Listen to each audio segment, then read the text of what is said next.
The sound of Janice's laughter cut through the room like a blade, sharp and deliberate, slicing through the hum of conversation at the family gathering. Samuel stood frozen, his fingers tightening around the rim of his coffee mug, the warmth seeping into his palms, doing nothing to thaw the cold knot forming in his chest. She was at it again, her favorite pastime. Humiliation, served with a side of smug satisfaction. "Oh, come on, Sam," she drawled, her voice dripping with mockery as she addressed the room. "You should see him in the garage, hunched over those little trains like a kid on Christmas morning. Honestly, it's embarrassing. A grown man playing with toys." The room fell silent, save for the faint clink of silverware against plates. Samuel could feel the weight of everyone's eyes on him.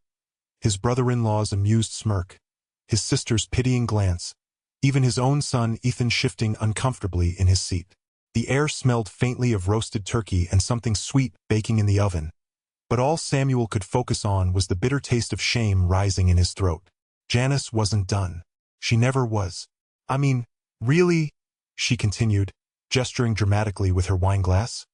"It's not like he's building something useful. It's just a bunch of tiny trains going in circles, over and over.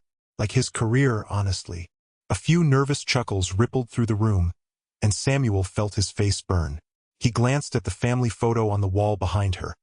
A snapshot of happier times, frozen in a moment that now felt like a lie. Janice's sharp laughter echoed again, louder this time, as if she were feeding off the discomfort she'd created. He wanted to say something, to defend himself, but the words stuck in his throat. Instead, he stared at the steam rising from his coffee, the way it curled and dissipated into the air, much like his dignity. His mind flickered to the garage, to the model train set he'd been working on for weeks. It wasn't just a hobby. It was an escape, a way to make sense of the chaos in his life. But Janice had a way of turning everything he loved into a punchline. "Samuel, honey," she said, her tone saccharine as she turned to him. "Don't look so serious. It's just a joke. Lighten up." The room seemed to hold its breath, waiting for his response. Samuel clenched his jaw, his knuckles white against the mug. He could feel the anger bubbling beneath the surface, threatening to spill over, but he forced it down. "Not here. Not now. I'm fine," he muttered, his voice low and strained. He set the mug down with a little more force than necessary, the sound of ceramic against wood louder than he intended. Janice raised an eyebrow, her smirk widening as if she'd won some unspoken battle. The conversation shifted, the family moving on to safer topics, but Samuel couldn't shake the sting of her words. He excused himself quietly, slipping out of the dining room and into the hallway. The faint hum of the refrigerator in the kitchen buzzed in his ears, a steady, grounding sound as he leaned against the wall, trying to steady his breathing. He glanced toward the garage, the door slightly ajar, and for a moment, he considered retreating to his trains. But the thought of Janice's laughter following him, even in his sanctuary, made him hesitate. Instead, he stood there, caught between the weight of her ridicule and the fragile hope that someday, things might change. But deep down, he knew they wouldn't. Not unless he did something about it. And as the faint smell of burnt sugar wafted from the kitchen, Samuel made a silent promise to himself. This was the last time he'd let her laugh at his expense. The garage smelled of sawdust and motor oil, the kind of familiar, grounding scent that usually calmed Samuel's nerves. But tonight it didn't help. His hands were shaking as he adjusted the track on his latest model train layout, the tiny locomotive sitting idle on the rails. The hum of the fluorescent light above buzzed like a persistent headache, and the faint sound of Janice's voice from the kitchen carried through the thin walls. She was laughing, sharp, mocking laughter that still rang in his ears from earlier. "Dad." Ethan's voice cut through the noise, soft but urgent. Samuel turned to see his son standing in the doorway, his face pale under the harsh light. Ethan's hands were trembling, clutching something crumpled in his fist. He looked older than his 16 years, the shadows under his eyes deeper than they should have been. "What's wrong, bud?" Samuel asked, setting down his tools. His voice was steady, but his stomach churned. He hadn't seen Ethan look this scared since he was a kid afraid of thunderstorms. Ethan stepped closer, his sneakers scuffing against the concrete floor. He hesitated, glancing over his shoulder toward the house before thrusting the crumpled paper into Samuel's hands. "You need to see this," he whispered, his voice cracking. "She's been lying to you, Dad." Samuel unfolded the paper, his fingers brushing against the jagged edges where it had been torn. It was a loan agreement, the kind of official-looking document that made his head spin just looking at it. His name was scrawled across the bottom in a shaky, unfamiliar signature. The numbers on the page made his chest tighten. $25,000. And underneath, in smaller print, the name of the local supplier Janice had been working with for her bakery. "Where did you get this?" Samuel asked, his voice low and strained. He could feel the blood rushing in his ears, a dull roar that drowned out everything else. "I found it in the trash," Ethan said, his voice barely audible. "She must have thought no one would look there, but I saw it when I was taking out the garbage last week. I didn't know what to do, so I kept it. I thought maybe it was nothing, but, Dad, there's more. I've seen her on the phone late at night talking to that guy, the supplier. She's been borrowing money, a lot of it, and she's using your name." Samuel stared at the document, the words blurring as his vision swam. He felt like he'd been punched in the gut, the air knocked out of him. Janice had always been ambitious, always pushing for more. More customers, more products, more recognition. But this wasn't ambition. This was betrayal. "Why didn't you tell me sooner?" Samuel asked, his voice breaking. He reached out, gripping Ethan's shoulder, feeling the tension in his son's muscles. "I didn't want to believe it," Ethan said, his eyes filling with tears.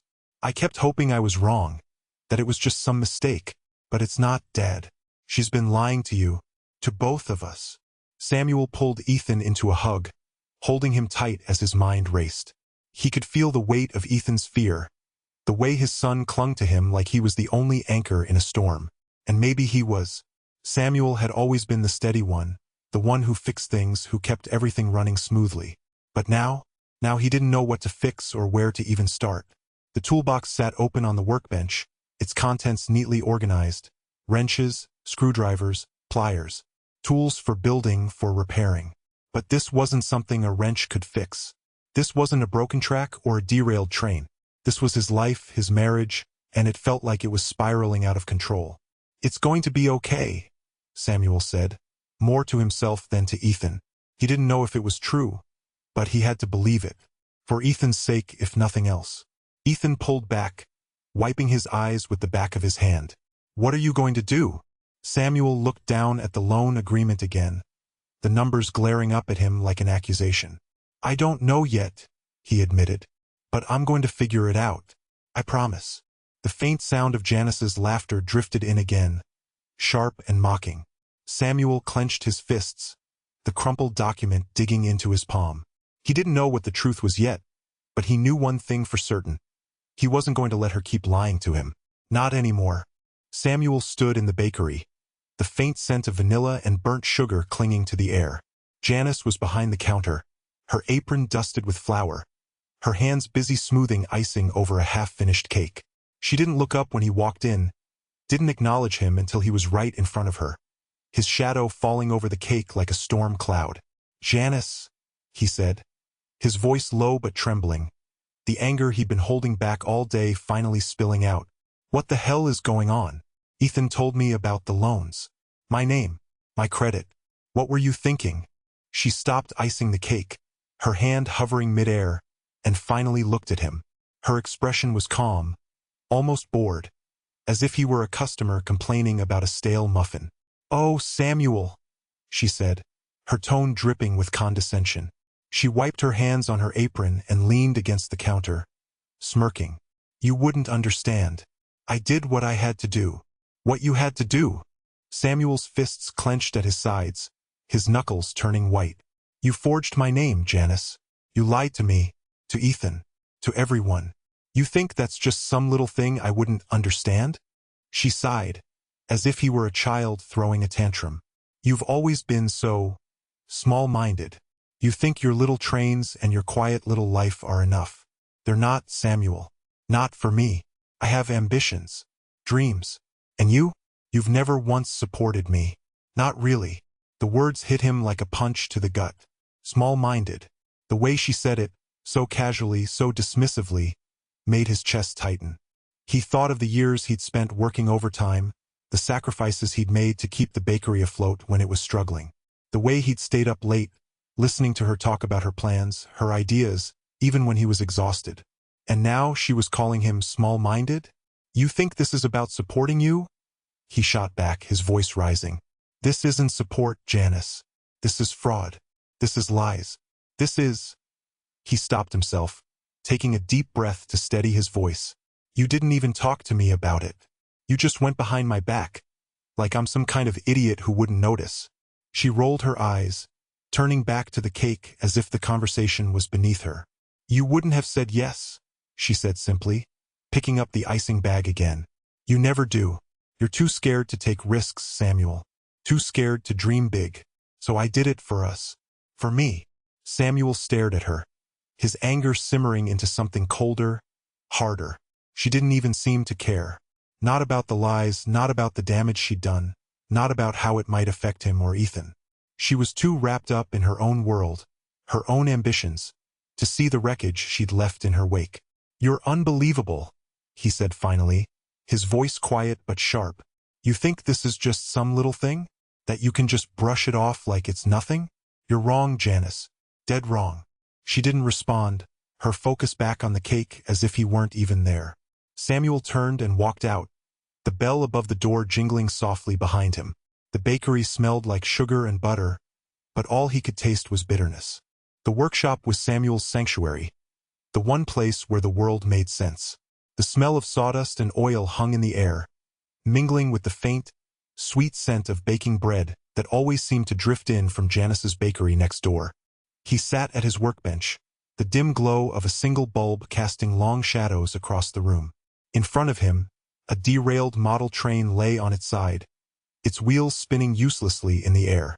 He stared at it, his hands trembling as he reached out to right it, but he stopped himself. It felt too much like his own life, off the tracks, broken and going nowhere. The ledger on the workbench was open, its pages filled with numbers that didn't add up. Samuel had always been meticulous, keeping track of every expense, every penny that came in and out of their household. But now, as he flipped through the pages, he saw the gaps, the discrepancies that Janice had expertly hidden. His jaw tightened as he realized the truth. She'd been lying for years, not just about the loans, but about everything. The bakery's success, their finances, even the way she looked at him. It was all a facade. He slammed the ledger shut, the sound echoing through the quiet workshop. His chest heaved as he fought back the anger bubbling up inside him. How could she do this? How could she look him in the eye every day, kiss him goodnight, and still carry on this charade? The betrayal cut deeper than he wanted to admit. It wasn't just the money. It was the trust she'd shattered, the life they'd built together that now felt like a house of cards. Samuel's gaze drifted to the half-finished model train on the shelf. He'd been working on it for months, carefully painting each detail, aligning every tiny piece with precision. It was supposed to be a gift for Ethan, a reminder of the weekends they'd spent together building tracks and running trains through the living room. But now it felt pointless. Janice's words from the family gathering echoed in his mind. Childish hobby. He'd let her diminish it, let her make him feel small for something that brought him joy. And for what? To keep the peace? To avoid another argument? The faint hum of the bakery's ovens reached his ears, a constant reminder of Janice's presence just a few feet away. He clenched his fists, the anger giving way to a hollow ache in his chest. He thought about Ethan, about the way their son had looked at him when he'd pulled him aside that night. The fear in his eyes, the way his voice had trembled as he'd whispered, "Dad, she's been lying to you." Samuel had wanted to protect him, to shield him from the mess their marriage had become. But now he wasn't sure he could protect himself. He reached for the derailed train again, this time picking it up and holding it in his hands. The wheels spun lazily, catching the light as they turned. He thought about the tracks he'd laid out in the living room, the careful loops and bridges he'd designed, the way Ethan's face would light up when the trains chugged along smoothly. It was a system, a controlled environment where everything had its place. But life wasn't like that. Life was messy, unpredictable, and sometimes it derailed. Samuel set the train down and opened the ledger again. He wasn't ready to give up, Not yet. He'd spent years building this life, this family, and he wasn't going to let Janice's lies destroy it without a fight. He'd start small, gathering the pieces, just like he did with his models. One step at a time, he'd put it all back together. And if he couldn't, if the damage was too great, then at least he'd know he'd tried. The smell of bread grew stronger, and for a moment, Samuel felt a pang of nostalgia. It was the smell of mornings waking up next to Janice, of lazy Sundays spent together in the kitchen. But now it was tainted, sour, like something had gone bad. He turned back to his workbench, his hands steady as he reached for a pen. There was no time for memories, not now. He had work to do. Samuel sat at Janice's desk, the faint glow of the desk lamp casting long shadows across the room. His fingers trembled as they traced the edge of a hidden compartment he'd accidentally discovered while searching for a pen. The compartment clicked open, revealing a folder stuffed with papers. His heart sank before he even touched them. The first document was an unpaid invoice from a local supplier, dated months ago. His eyes scanned the numbers, and his stomach churned. $15,000. Then another. $20,000. His name was scrawled at the bottom of each one, the signature a clumsy imitation of his own. He stared at it, his chest tightening. He'd never signed these. He'd never even seen them. The stack grew as he shuffled through the papers, loan agreements, credit card statements, notices of overdue payments. Each one bore his name, each one a lie. His jaw clenched as he reached for a letter from the bank. His hands shook as he read the words. Notice of default on home equity loan. His breath caught. She'd taken out a loan against their house. Their home. The one he'd worked decades to pay off. A bitter taste filled his mouth. He thought of the nights he'd spent in his workshop, meticulously assembling his model trains, trying to escape the growing distance between them. All that time, she'd been in here, forging his name, ruining everything they'd built. His fingers tightened around the edge of the desk, the wood creaking under his grip. He reached for another document, his hands unsteady. Credit report. His credit score, once solid, now in the gutter. Late payments, maxed out credit cards, loans he'd never authorized. His vision blurred as he tried to make sense of the numbers, the dates, the sheer scale of it all. How long had this been going on? How had he not noticed? The sound of a train whistle in the distance snapped him back to reality. He glanced toward the window, the faint hum of the tracks carrying through the night. It was a sound he usually found comforting, but now it felt like a taunt. His life was a derailed train, careening off the tracks, and he'd been too blind to see it. He stood abruptly, the chair scraping against the floor. His chest heaved as he paced the room, the weight of betrayal pressing down on him. He stopped at the bookshelf, his eyes landing on a framed photo of the three of them, him, Janice, and Ethan. They were smiling, a moment frozen in time. How could she do this? How could she risk everything they had? His gaze drifted to the corner of the room, where a broken train will lay on the floor, a remnant of a project he'd abandoned months ago. It felt like a metaphor for his life. Something once whole, now shattered beyond repair. He picked it up, turning it over in his hands. The edges were jagged, the metal cold against his skin. He sank back into the chair, the folder still open in front of him. His mind raced, trying to piece together the timeline, the motives, the lies. He thought of Janice's bakery, the one she'd always dreamed of owning. He'd supported her, even when the expenses piled up. But this was beyond ambition. This was deceit. His fingers brushed against another document, this one a contract with a private lender. The interest rate made his stomach turn. She'd borrowed against their future, their security, and for what? A business that was barely breaking even? A dream that had turned into a nightmare? Samuel leaned back, his eyes closing as he tried to steady his breathing. The room felt suffocating, the walls closing in. He opened his eyes and stared at the folder, the stack of unpaid bills, the forged signatures. He couldn't ignore this. He couldn't pretend it wasn't happening. He reached for his phone, his fingers hovering over the screen. He needed to talk to someone. A lawyer, a financial advisor, anyone who could help him make sense of this mess. But first, he needed to breathe. He needed to think. The train whistle sounded again, louder this time. Samuel stood, the broken train wheel still clutched in his hand. He walked to the window, staring out at the dark tracks. Somewhere out there, a train was moving forward, steady and unyielding. He envied it. He turned back to the desk, the folder still waiting for him. He wasn't ready to face what came next, but he knew he didn't have a choice. The truth was out now, and there was no going back. Samuel sat in the lawyer's office, the faint hum of a distant train whistle drifting through the cracked window. It was one of those sounds he'd always found comforting, but now it felt like a reminder of how far off track his life had gone. The room smelled faintly of old paperwork and stale coffee, and the lawyer across the desk, a sharp-eyed woman named Linda, was all business. She didn't smile when she said, "You've got a lot to unpack here, Samuel." He'd brought everything he could find. Bank statements, credit card bills, loan agreements, even text messages from Janice that he'd screenshot just in case. The stack of papers on the desk looked like a monument to his own naivety. Linda flipped through them with methodical precision, her pen scratching notes on a yellow legal pad. Every now and then, she'd pause, tap the page with her pen, and ask a question that made Samuel's stomach drop. "So, she took out a second mortgage without telling you?" Linda asked, her voice calm but cutting. Samuel nodded, his fingers gripping the edge of the chair. "I found the paperwork in her desk last night. She'd been hiding it for months." Linda scribbled something down, her expression unreadable. "And the loans from the supplier? The ones she said were for the bakery?" "Yeah," Samuel said, his voice cracking. "She told me it was just a small loan to cover some equipment. But it's way more than that."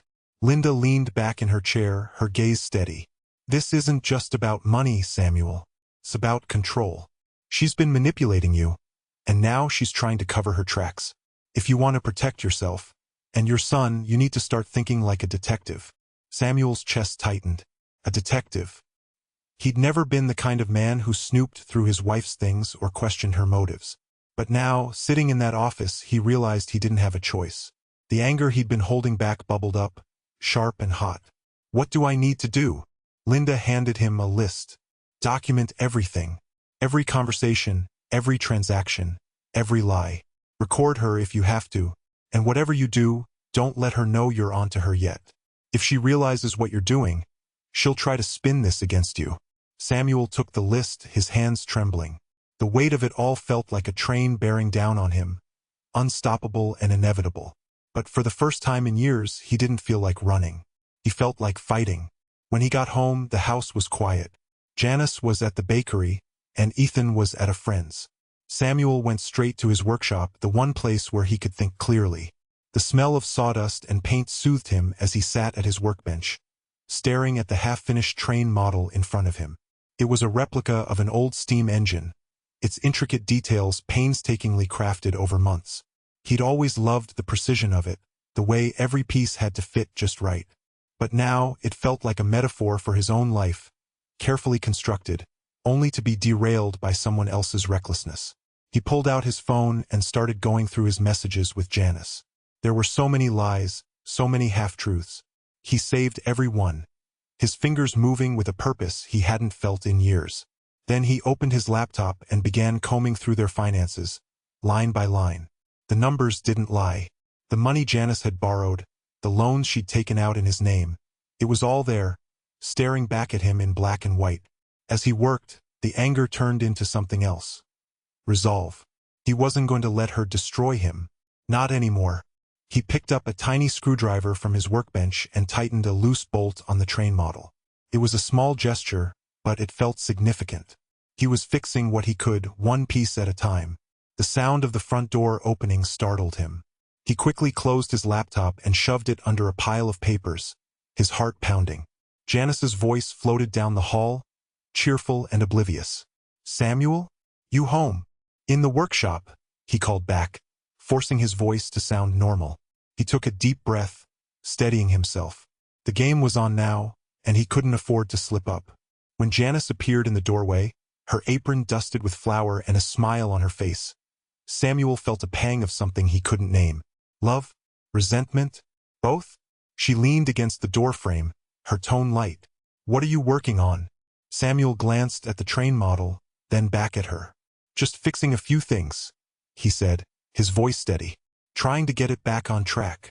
Janice laughed, that same sharp, mocking laugh that had haunted him at the family gathering. "You and your trains," she said, shaking her head. "Always tinkering with something."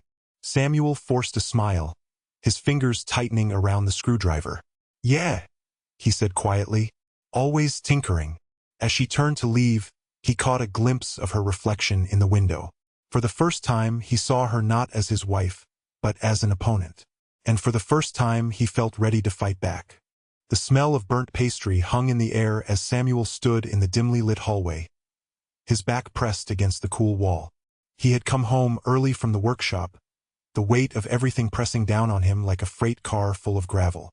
His fingers twitched toward the small recording device in his pocket, a gift from his lawyer that he hadn't expected to use so soon. But there she was, Janice, her voice carrying through the cracked kitchen door like a sharp whistle.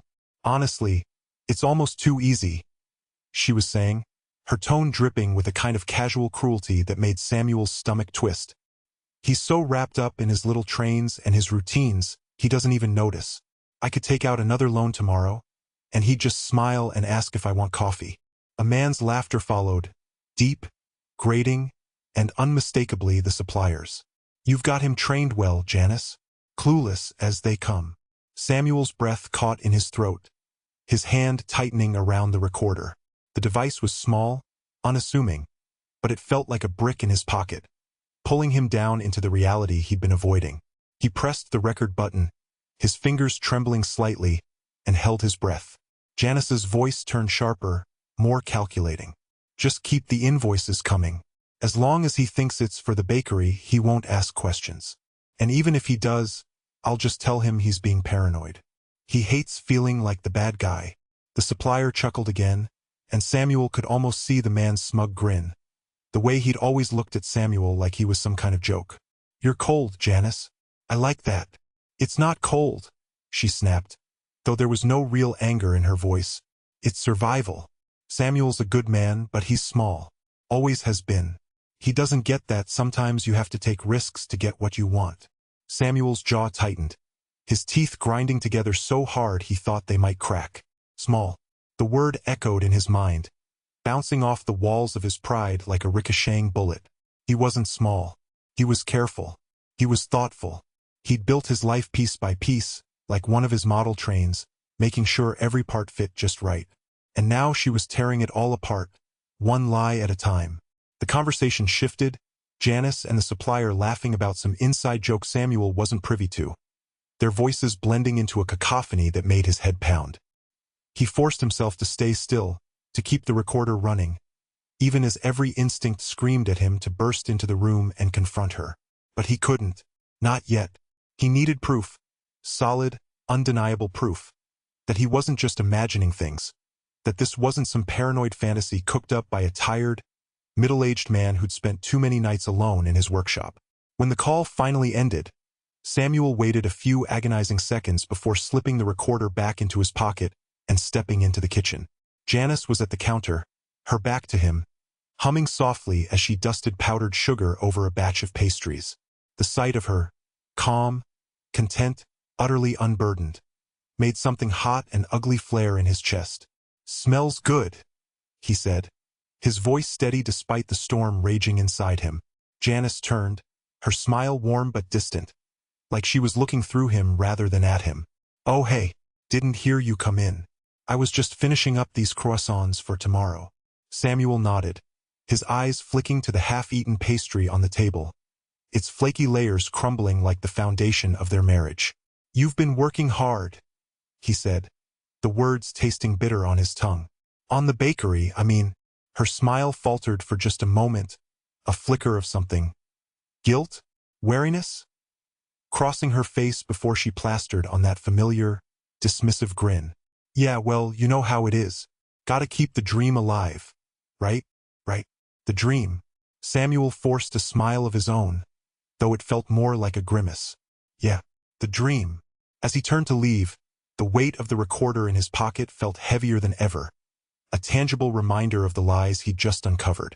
He didn't know what he was going to do with the recording yet, but one thing was certain. He wasn't going to be clueless anymore. Samuel stood in the dimly lit kitchen, the overhead bulb flickering faintly like a dying firefly.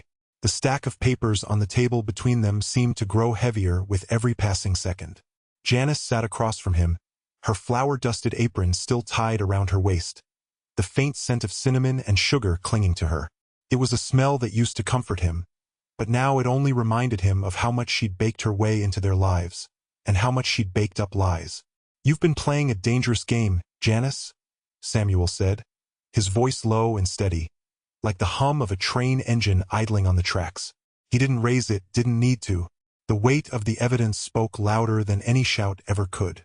Her eyes darted to the stack of papers. Bank statements, loan agreements, forged signatures, all neatly organized in a manila folder.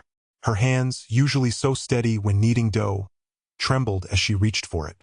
"Samuel, I can explain," she stammered, her voice cracking like a poorly rolled pie crust.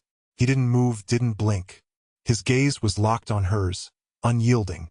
"Explain what? How you took out loans in my name. How you've been borrowing money from that supplier for years, dragging my credit through the mud.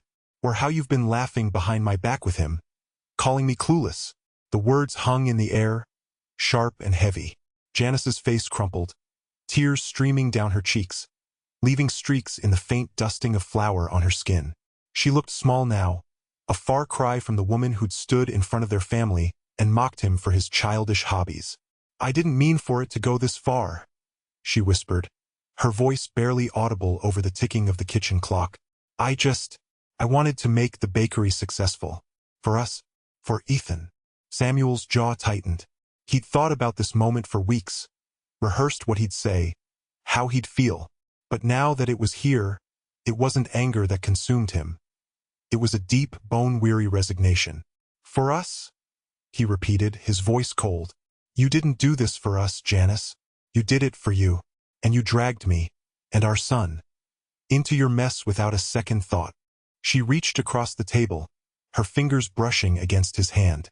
He pulled away, the touch burning like a brand. "Please, Samuel," she begged, her voice breaking. "I'll fix this.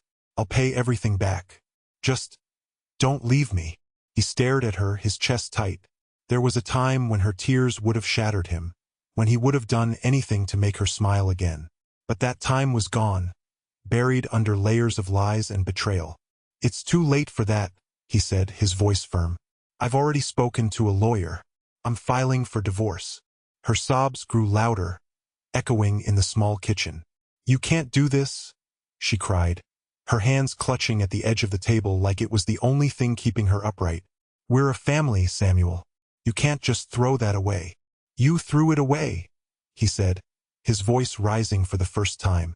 "When you decided to lie, to steal, to risk everything we've built. You made your choices, Janice, and now I'm making mine." He stood, the chair scraping against the floor, and grabbed the folder of evidence.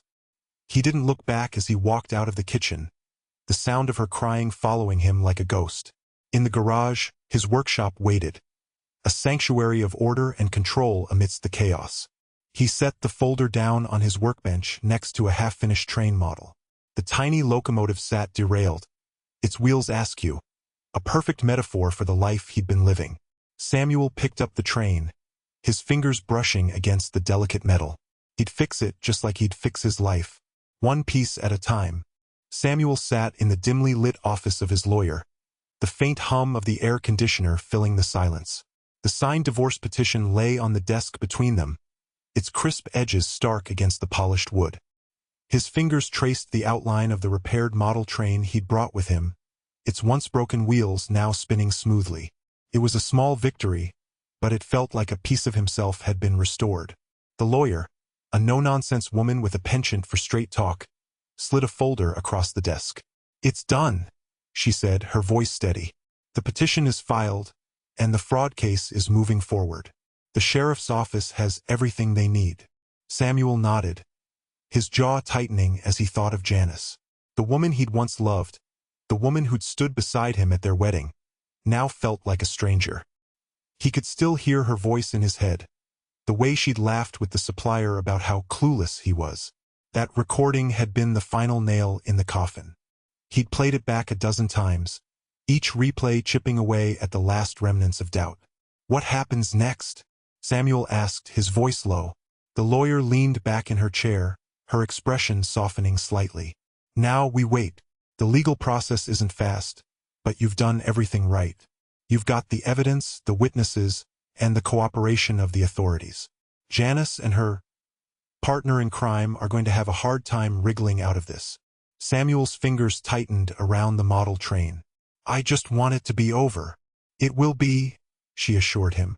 But in the meantime, focus on rebuilding. Your credit, your finances, your life. You've got a clean slate now. A clean slate. The words echoed in his mind as he left the office, the weight of the signed petition still heavy in his hand. He drove home in silence, the streets blurring past as he replayed the last few months in his head. The humiliation at the family gathering, Ethan's trembling confession, the late nights in his workshop piecing together the truth. It had all led to this moment. When he walked into his workshop, the faint smell of sawdust and oil greeted him like an old friend. The repaired train sat on the workbench, its polished surface catching the light. He picked it up, turning it over in his hands. It had taken hours to fix, each tiny piece painstakingly aligned. It wasn't perfect. There were still scratches and dents, but it was whole again. Samuel set the train down and reached for a photo of him and Ethan that he'd propped up on the shelf. His son's smile was a reminder of what he was fighting for. Ethan had been his anchor through all of this, the one person who'd never doubted him. As the sun dipped below the horizon, Samuel sat at his workbench, the faint hum of a distant train whistle drifting through the open window. For the first time in years, he felt a flicker of peace. The road ahead was still long, but he'd taken the first steps. He'd stood up for himself, and in doing so, he'd found a strength he didn't know he had. The model train gleamed in the fading light, its wheels turning freely. Samuel smiled faintly. Maybe, just maybe, he could do the same. The workshop smelled faintly of sawdust and oil, a scent that had always grounded Samuel. Tonight, it felt different. Cleaner, lighter, like the air after a storm. He sat at his workbench, the newly completed train model gleaming under the soft glow of the overhead light. It was a replica of the 1920 steam engine he'd been working on for months, every detail painstakingly crafted. The brass fittings gleamed, and the tiny wheels sat perfectly on the tracks. For the first time in what felt like forever, he didn't see it as an escape. It was just his. On the corner of the bench, a photo of Ethan stared back at him. His son's smile was wide, toothy, the kind that could light up a room even in a snapshot. Samuel traced the edge of the frame with his thumb. Ethan had been his anchor through all of it. The humiliation, the betrayal, the sleepless nights spent poring over bank statements and loan agreements. He'd stood by Samuel, even when it meant choosing between his parents. That kind of loyalty wasn't something you could buy or fake. It was a gift, one Samuel didn't take lightly. The faint hum of a train in the distance echoed through the quiet night. Samuel tilted his head, listening. It was a sound he'd always loved, even as a kid. There was something about it. Steady, relentless, moving forward no matter what. He'd felt stuck for so long, like he was just going through the motions, but now he could breathe. The divorce was final. The legal battles were over. Janice and her supplier were facing charges, and while Samuel didn't take any joy in their downfall, he didn't feel guilty either. Justice wasn't about revenge. It was about balance. And for the first time in years, the scales felt even. He picked up the train model, running his fingers along the smooth wood. It wasn't just a hobby anymore. It was a reminder of patience, of perseverance, of the quiet strength it took to rebuild something from nothing. He thought about Janice, about the way she'd laughed at him, belittled him, made him feel small. He didn't hate her. Not anymore. Hate was too heavy a burden to carry, and Samuel had already carried enough. But he didn't forgive her either. Forgiveness, he'd learned, wasn't something you owed someone. It was something you gave yourself, and he wasn't ready for that yet. Maybe one day, maybe never, and that was okay. The train whistle sounded again, closer this time. Samuel stood, setting the model gently back on the bench. He walked to the window, pushing it open to let the cool night air in. The stars were out, bright and unyielding, and for a moment, he just stood there, letting the world settle around him. He wasn't the same man he'd been a year ago. He wasn't sure he even recognized that guy anymore. The one who'd let Janice's words cut him down, who'd stayed quiet when he should have spoken up, who'd put up with her schemes because he was too afraid to rock the boat. That man was gone, and in his place, someone stronger, someone who knew his worth, someone who could stand in the wreckage of his life and build something new. Samuel turned back to the workbench, his gaze landing on the photo of Ethan. He'd get through this. They'd get through this. Together. The train whistle faded into the distance, but the tracks were still there, waiting. And for the first time in a long time, Samuel felt ready to move forward.